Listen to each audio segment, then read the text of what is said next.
Hello students, कैसे हो आप सब। मैं विशाल गुप्ता, आपका टीचर। बच्चों, इस वीडियो में मैं आपको क्लास 11 का जो हमारा सब्जेक्ट है अकाउंटेंसी का, उसका chapter financial statements with adjustments कराने जा रहा हूं। सबसे पहले हम बात करते हैं बेटा फाइनेंशियल स्टेटमेंट्स क्या होती हैं। ये आप पहले मेरे साथ ही कर चुके हो, आपने क्लास में भी ये चैप्टर कर लिया है फाइनेंशियल स्टेटमेंट्स वाला। फाइनेंशियल स्टेटमेंट्स बेटा होती हैं हमारा, एक तो उसमें आता है ट्रेडिंग अकाउंट, ठीक है बेटे। दूसरा क्या आता है ट्रेडिंग अकाउंट के साथ P&L अकाउंट, ठीक है बेटे। और तीसरे नंबर पे क्या आता है बैलेंस शीट। तीसरे नंबर पे क्या आती है बेटे बैलेंस शीट। अब बात है कि एडजस्टमेंट्स इसमें आएंगी। एडजस्टमेंट्स किस में आएंगी? इन सब में आपको एडजस्टमेंट्स करनी होती हैं। तो वो एडजस्टमेंट कौन कौन सी होती हैं वो मैं एक एक करके आपके साथ डिस्कस करता जाता हूँ। तो बच्चे एडजस्टमेंट्स पहली बात होती क्या है? एडजस्टमेंट्स होती क्या है? एडजस्टमेंट्स का मतलब है those transactions which has not been placed in the trial balance. जो चीज़ों को ट्रायल बैलेंस में जगह नहीं मिली, these या those transactions are known as adjustments, ठीक है बच्चों।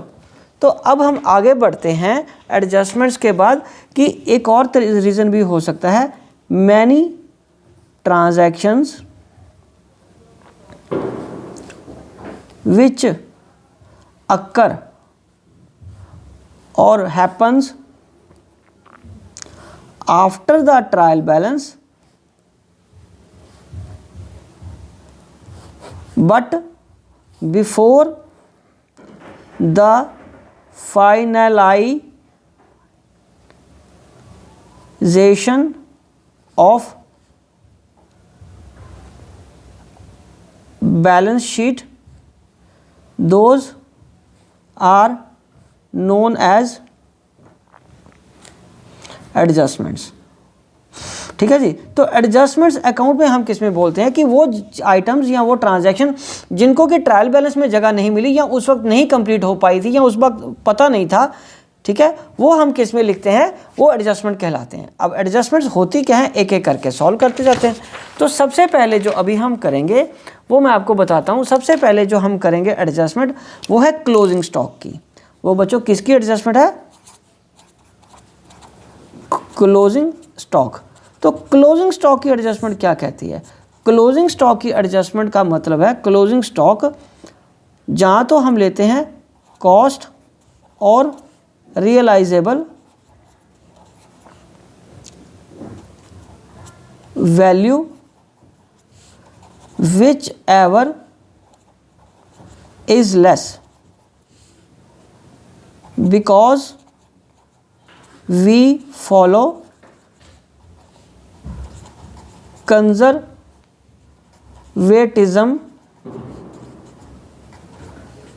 Principal. We follow conservatism principle, okay जी। अब वो तो आपको पता है कि क्लोजिंग स्टॉक है वो तो ट्रेडिंग में दिखाना होता है। तो अब इसकी एडजस्टमेंट मैं आपको बताता हूँ कि ट्रेडिंग अकाउंट में और बैलेंस शीट में साइमल्टेनियसली कैसे आती है। क्योंकि एडजस्टमेंट है तो हम डबल एंट्री फॉलो करते हैं, वो 2 बार आएगी। यहाँ मैं एक बार आपको फिर नोट यहाँ बता देता हूँ। All adjustments are to be recorded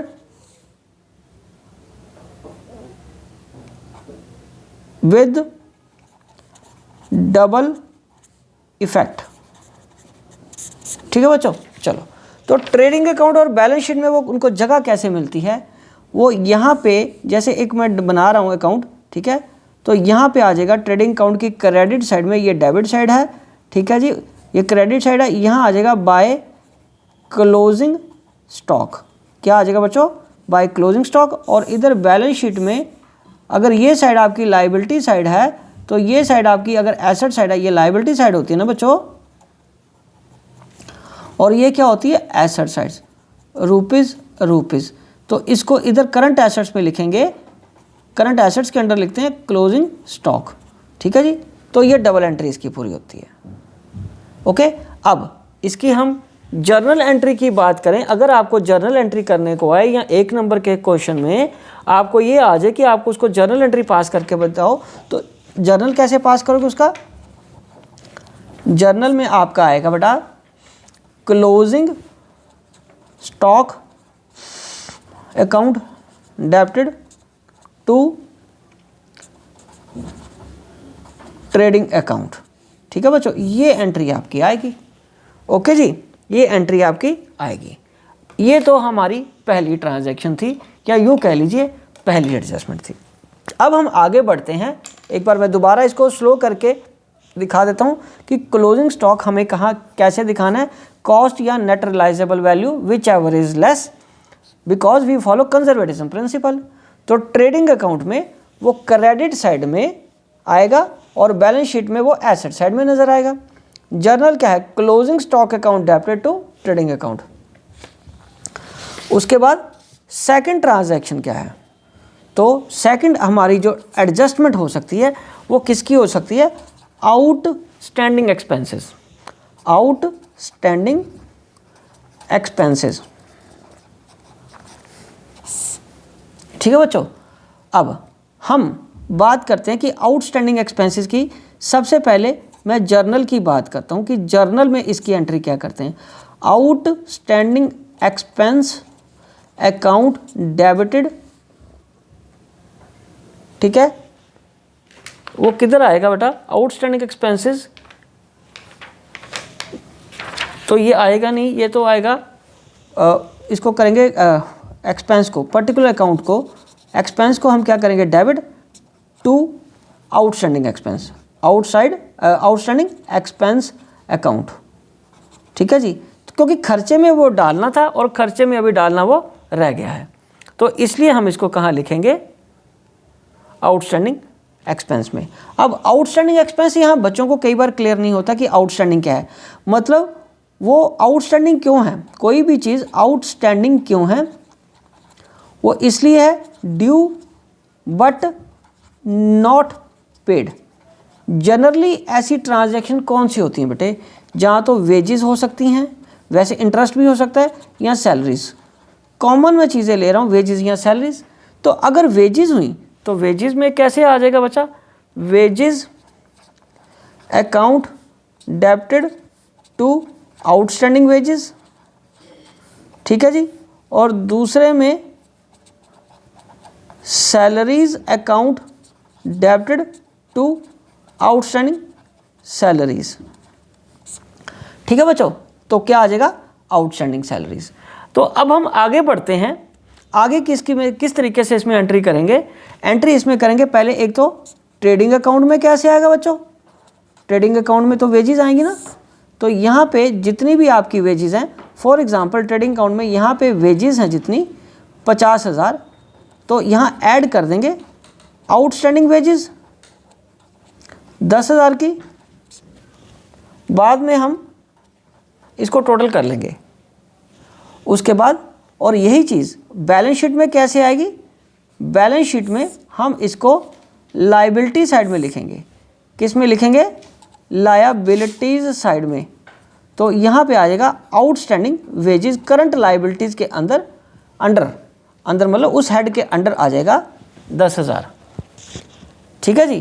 तो ये वाली ट्रांजैक्शन या यूँ कह लीजिए ये एडजस्टमेंट 2 बार आ रही है, ठीक है बच्चों। चलो अब हम आगे बढ़ते हैं। इसी तरीके से मैं सैलरीज का भी एक बार बता देता हूँ।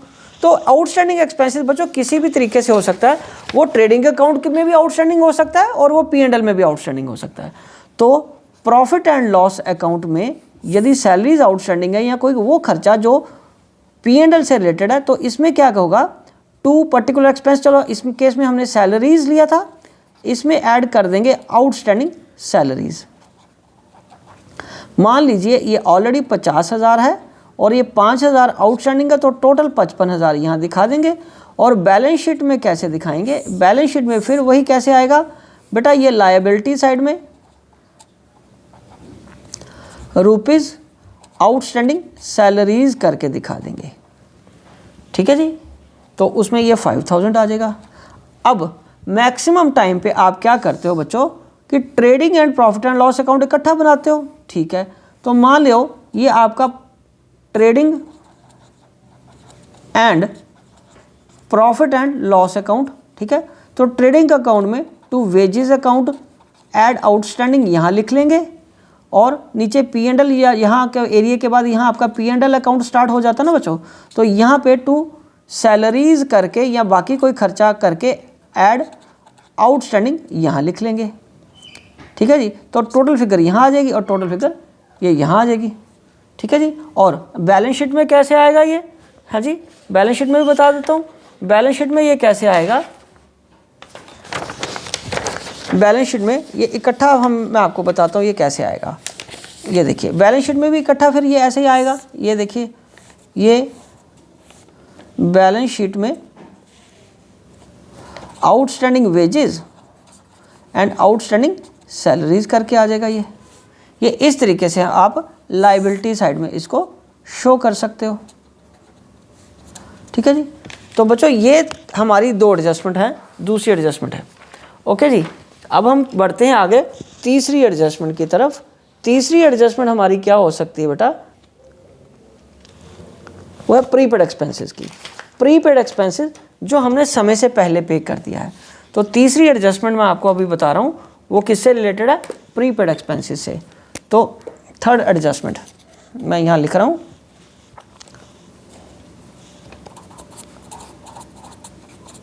Prepaid expenses. तो प्रीपेड एक्सपेंसेस फॉर एग्जांपल कौन से हो सकते हैं, for example rent prepaid, tax prepaid, tax भी तो प्रीपेड हो सकता है जिसको एडवांस टैक्स भी बोल सकते हैं, एडवांस पेमेंट, और रेंट, टैक्स और इंश्योरेंस। जनरली इस तरीके के खर्चे हमारे प्रीपेड होते हैं। तो ये खर्चे क्या होते हैं बेटा, प्रीपेड, या यूँ कह लीजिए ये खर्चे क्या होते हैं, एडवांस पेमेंट, एडवांस पेमेंट या एडवांस पेड या एडवांस पेमेंट, ठीक है जी। तो अब ये समय से पहले पे कर दिए, मान लो ये तीनों खर्चे, मान लो नहीं ये तीनों खर्चे तो वैसे ही इनडायरेक्ट हैं और ये किस में आते हैं, पी एंड एल में। तो पी एंड एल में इस केस में हम क्या करेंगे, पी एंड एल अकाउंट में जितना भी हमारा खर्चा है ना बेटा, लायबिलिटीज अकाउंट में, ये इधर लायबिलिटी साइड और ये आएगा हमारा एसेट साइड, ठीक है बच्चों। तो ये क्या आ जाएगा, ये आएगा प्रीपेड एक्सपेंस, चाहे वो रेंट के फॉर्म में, ओहो ये मैंने बैलेंस शीट का बना दिया,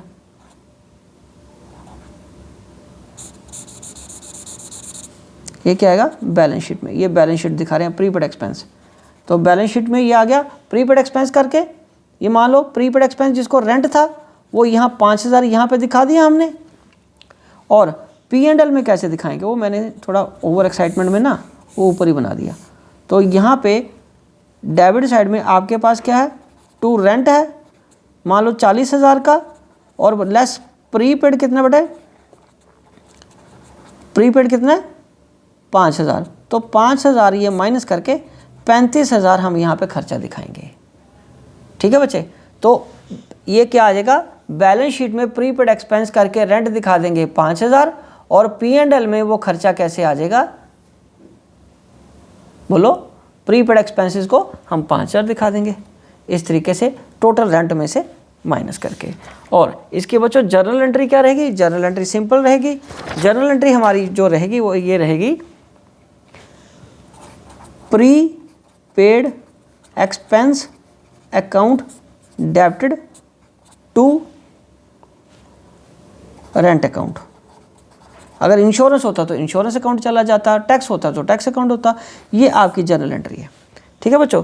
तो बच्चों अब आपको ध्यान किस चीज़ का रखना है, एडजस्टमेंट करते समय आप किसी भी बुक से क्वेश्चन करो, ठीक है, उससे कोई फ़र्क नहीं पड़ता। तो अभी हमारी 3 एडजस्टमेंट हुई हैं।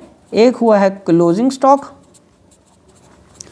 दूसरा हुआ है आउटस्टैंडिंग एक्सपेंसेस, ठीक है, तीसरा हुआ है प्रीपेड एक्सपेंसेस, प्रीपेड एक्सपेंसेस, ठीक है जी, जिसको हम एडवांस पेमेंट भी बोलते हैं। तो ये 3 एडजस्टमेंट से रिलेटेड क्वेश्चंस आप एक बार करके देखिए। बाकी जो 3 नेक्स्ट और एडजस्टमेंट मैं आपको अगली वीडियो में कराऊंगा, ठीक है जी। इसी के साथ मैं ये वीडियो यहाँ कंक्लूड करता हूँ। आई होप कि आपको अच्छे से समझ आ गया होगा।